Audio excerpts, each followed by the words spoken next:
Hi friends, welcome to Jaya's garden. இப்போ அடுப்பே இல்லாமல் ஒரு தக்காளி ஊறுகாய் போடுறது எப்படி அப்படிங்கிறத தான் பார்க்க போகிறோம். ரொம்ப இன்ட்ரெஸ்டிங்காக இருக்கும், அதே நேரம் ரொம்ப டேஸ்ட்டாகவே இருக்குங்க. இப்போ நம்ம தக்காளியெல்லாம் எடுத்துகிட்டு வந்தோம், ஊர்லேருந்து நம்ம தக்காளி கொண்டு வந்திருக்கோம். ஸோ நிறைய இருக்கிறனால அது செய்யலாம்னு சொல்லிட்டு இந்த மாதிரி இந்த நடு பகுதியை மட்டும் இந்த மாதிரி கட் பண்ணி எடுத்துக்கிட்டேங்க.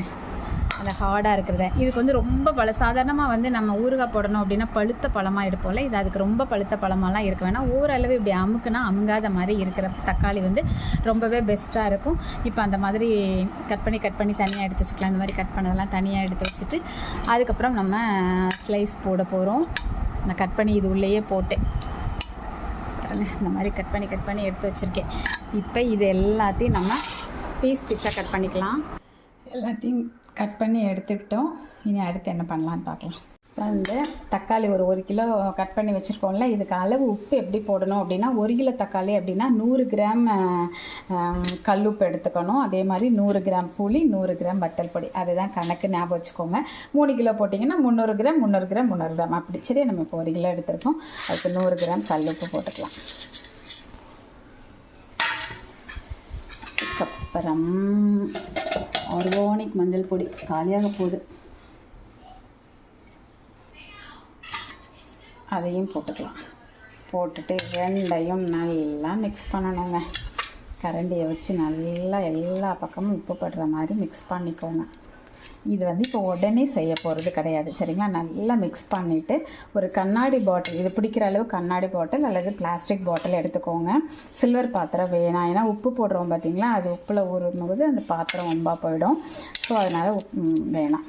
நான் இப்போ ஒரு சின்னதாக ஒரு பிளாஸ்டிக் பக்கெட் மாதிரி எடுத்து வச்சுருக்கேன். இதில் போட்டு நல்லா ஊற வச்சிடணும். இப்போ நான் மார்னிங் இன்றைக்கி செய்கிறேன். இப்போ இன்றைக்கி மார்னிங் உள்ளதை நாளைக்கு காலையில் நாளைக்கு மார்னிங் தான் எடுக்க போகிறேன். அது வரைக்கும் இதை ஊற வைக்க போகிறேன். 2 டேஸ் கூட ஊற வச்சுக்கலாம், இல்லை 1 டே கூட ஊற வச்சுக்கலாம், இல்லை நைட்டு ஊற வச்சுட்டு காலையில் கூட நீங்கள் அடுத்த ப்ராசஸ் பண்ணலாம். இப்போ இதில் நல்லா கிண்டிட்டோமா, இப்போ இந்த பக்கெட்டுக்கு இதை மாற்றிடணும். ஊறினதை ஃபுல்லாக பக்கெட்டில் மாற்றிச்சு நல்லா மூடி போட்டு மூடிட்டு நாளைக்கு காலையில் எடுத்து அடுத்து என்ன பண்ணணும் அப்படிங்கிறத நம்ம பார்க்க போகிறோம், சரிங்களா? மாற்றிட்டு காமிக்கலாம். நல்லா பக்கெட்டில் போட்டுட்டோமா, இப்போ நல்லா மூடி வச்சிடலாங்க. டைட்டாக மூடி வச்சுட்டு நாளைக்கு இதே டைமுக்கு எடுத்து பார்த்துட்டு அடுத்த ப்ராசஸ். இது வெயில் காலத்தில் தான் நல்லாவே பண்ண முடியும். அதனால தான் நான் அந்த தக்காளி நிறைய நாத்தனார் வீட்டில், 2வது நாத்தனார் வீட்டிலேருந்து கொண்டு வந்தேன்னா, சரி நம்ம முதல்ல எல்லாத்தையும் தான் போடலான்னு நினச்சேன். அப்புறம் சரி இன்னொரு வெரைட்டி அடுப்பில் வச்சு செய்கிறது ஒன்று இருக்குது பார்த்தீங்களா, ஆனால் அது நிறைய குவான்டிட்டியில் செஞ்சோம் அப்படின்னா 2 மணி நேரம் 3 மணி நேரம்லாம் ஆகும். ஸோ அதையும் ஒரு கிலோ உங்களுக்கு செஞ்சு காமிச்சிடலாம் ஊறுகாய் அப்படின்னு சொல்லிட்டு இந்த ஊறுகாயும் செஞ்சுருவோன்னு பிரிச்சுட்டேங்க. ஒவ்வொரு கிலோ தனித்தனியாக எடுத்து வச்சுட்டேன். இது இப்போ நாளைக்கு பார்க்கலாம், சரிங்களா? இந்த டைமுக்கு தான் நம்ம இந்த தக்காளியை நல்லா ஊற வச்சோங்க. இப்போ என்ன பண்ண போகிறோம் அப்படின்னா தண்ணியை ஃபுல்லாக நல்லா பிழிஞ்சிட்டு வெறும் தக்காளியை மட்டும் எடுத்துக்க போகிறோங்க. எடுத்துட்டு வெயிலில் வச்சோம் நல்லா. இப்போ உள்ள அக்னி நட்சத்திர வெயிலில் வச்சோன்னா ஒரே நாள்லேயே காஞ்சிரும். பட் இன்றைக்கி பார்த்திங்கன்னா கொஞ்சம் மூடமாக இருக்குது, காலையில் வேறு லைட்டாக தூறலாயிட்டு. ஸோ ஒரு நல்ல வெயில் அடிக்கலை அப்படின்னா ஒரு 2 டேஸ் ஆகுது இதை நம்ம காய வச்சு பொலன்னு அப்படி சுக்காக காயிற வரைக்கும் எடுத்துக்கணுங்க. இந்த மாதிரி நல்ல ஒரு பெரிய பாத்திரத்தில் போட்டு காய வச்சு எடுத்துக்கலாம். தக்காளியை காய வச்சுருந்தோம் இல்லையா, காய வச்சு எடுத்துகிட்டு வந்துட்டேங்க. இதுவே நல்லா அடிக்கிற வெயிலில் வச்சிங்கன்னா ஒரு நாளில் காஞ்சிரும், சலசலன்னு வந்துடுங்க. காஞ்சி நீங்கள் நிறைய ஊறுகாய் போட்டிங்க, 5 கிலோ 3 கிலோ அந்த மாதிரி போட்டிங்கன்னா சலசலன்னு காயிற வரைக்கும் 2 நாள் ஆனாலும் காய வச்சுருங்க. ஆனால் நான் கொஞ்சமாக அதை 1 கிலோ தானே, இது ஒரு வாரத்தில் காலியாக போயிடும். அது ஒரு ரீசன். இன்னொரு ரீசன் என்ன அப்படின்னா, என்றைக்கு போட்டேனோ அன்னையிலேருந்து ஒரே மழை தாங்க, வெளியே வைக்கவே முடியல. ஸோ நான் என்ன பண்ணியிருக்கேன் அப்படின்னாக்கா ஃபேனில் உணர வச்சுருக்கேன்.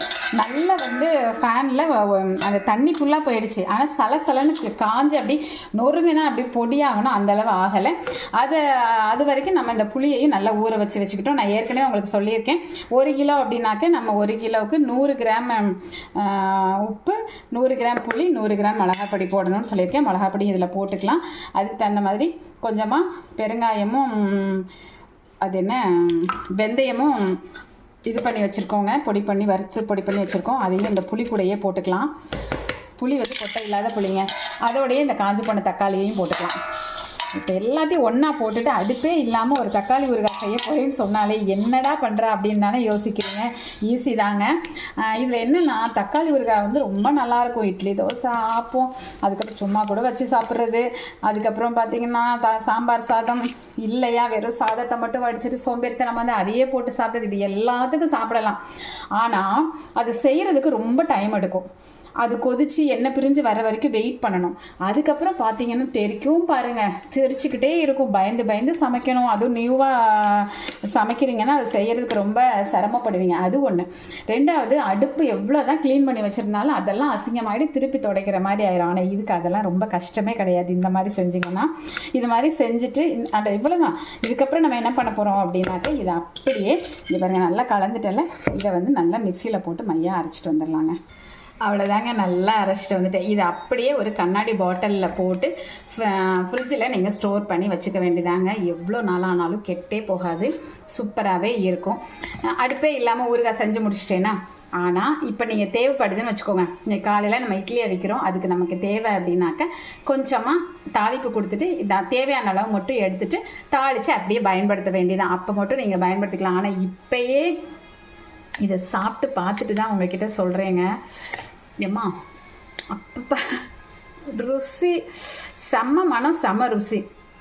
ஆனால் சாதாரணமாக நம்ம வந்து வேறு மாதிரி ஒரு மெத்தடில் போடுவோம். அது கூட நான் அடுத்து ஒரு வீடியோ உங்களுக்கு ஷார்ட்ஸாக கூட போடுறேன். அந்த சுவை வேறு, இந்த சுவை வேறு. இது வந்து வித்தியாசமான ஒரு சுவையில் இருக்குங்க. என்ன டேஸ்ட்டு, என்ன ஊறுகாய் அப்படின்னு கண்டுபிடிக்க முடியாத மாதிரி ஒரு சுவையில் இருக்குங்க. இப்போ இது ஒரு தாளிப்பு கொடுத்து அதையும் நான் காமிச்சிடுறேன். ஏன்னா இன்றைக்கி வந்து எங்கள் வீட்டில் வந்து பழைய சாதம் தான் சாப்பிட போகிறேன்.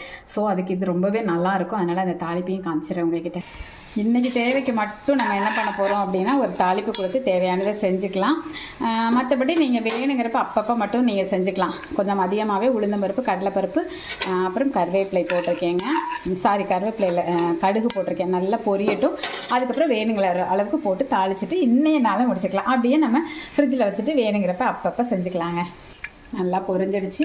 இப்போ நம்ம எந்த அளவு தேவையோ அந்த அளவுக்கு போட்டு அப்படியே 2 வதக்கிட்டு எடுத்து சாப்பிட வேண்டியதாங்க. நான் போட்டுட்டு காமிக்கிறேன். நீங்கள் அடுப்பே இல்லாத ஊறுகான்னு சொல்லிவிட்டு அடுப்பில் வைக்கிறாளே அப்படின்னு நீங்கள் நினைக்க வேணாம். இந்த தாளிப்பு வந்து ஆப்ஷன் தான். தாளிப்பே இல்லாமல் நம்ம செஞ்சோம் பார்த்தீங்களா, அதோட கூட நிப்பாட்டிட்டு ஃப்ரிட்ஜில் வச்சுட்டு அப்பப்போ நீங்கள் யூஸ் பண்ணிக்கலாம். ஆனால் வெளியில் வச்சு யூஸ் பண்ண முடியாதுங்க, அடுப்பில் வைக்காததுனால. இது நம்ம இப்போ ஆஃப் பண்ணிட்டோம். தாளிப்போட தட்டின உடனே ஆஃப் பண்ணிட்டோம். இரும்பு கடாய்ங்கிறதுனால அது நம்ம ஹீட்லேயே அப்படியே அந்த எண்ணெய் சூடாகுது. இது வேணுங்கிறப்ப நீங்கள் தாளித்து இந்த கடலைப்பருப்பெல்லாம் வாயில் வரணும்னு ஆசைப்பட்டால் தாளிச்சிக்கலாம். இல்லைன்னா அப்படியே கூட பயன்படுத்தலாம். ஆனால் சுவைனா சுவை, நான் சும்மா சொல்கிறேன்னு கண்டிப்பாக நினைக்காதீங்க. பயங்கரமான ஒரு சுவைங்க. என்னன்னு கண்டுபிடிக்க முடியாது. ஏன்னா அந்த தக்காளி ஊறுகாயினுடைய டேஸ்ட் வேறு, இதனுடைய டேஸ்ட் வேறு. இது வந்து ரொம்ப தெரிச்சு வச்சு எண்ணெய் பிரிஞ்சு வரணும்னு கஷ்டப்பட்டு எந்த கஷ்டமும் கிடையாதுங்க. எப்படி இருக்குது பாருங்கள். தாளிக்கிற மட்டும்தான் செய்கிறோம். அந்த தாளிப்பும் இல்லாமல் சாப்பிட்டாலும் இந்த ஊறுகாய் ரொம்பவே நல்லாயிருக்கும். பிடிச்சிருந்தா லைக் பண்ணுங்கள், ஷேர் பண்ணுங்கள், கமெண்ட் பண்ணுங்கள். மறக்காமல் சப்ஸ்கிரைப் பண்ணி சப்போர்ட் பண்ணுங்கள். கண்டிப்பாக செஞ்சு பார்த்துட்டு பிடிச்சிருந்தது அப்படின்னா என்கிட்ட சொல்லணும். அது மட்டும் இல்லை, நீங்கள் எல்லாருக்கும் ஷேர் பண்ணணும். எவ்வளோ ஈஸியான ஒரு ஊறுகாய் பார்த்தீங்களா. இதை நிறைய நீங்கள் செஞ்சு வச்சுக்கிட்டீங்கன்னு வச்சுக்கோங்களேன். ஆத்திர அவசரத்துக்கு முடியலை அப்படின்னா நமக்கு அதுக்கு கை கொடுக்கும். முடியலைன்னு மட்டும் இல்லைங்க, ஒரு 2 காய் ஒரு கீரை வச்சுட்டு இதையும் எக்ஸ்ட்ரா வச்சு சாப்பிட்டா வேணானாங்க சொல்ல போகுது. கண்டிப்பாக ட்ரை பண்ணி பார்த்துட்டு எனக்கு சொல்கிறேன். ஓகே, ஹாப்பியாக இருங்க எல்லாரும். இந்த மாதிரி லீவு டைமில் தான் இது போலலாம் செய்ய முடியும். ஓகேங்களா, செஞ்சு பாருங்கள். பாய்மா.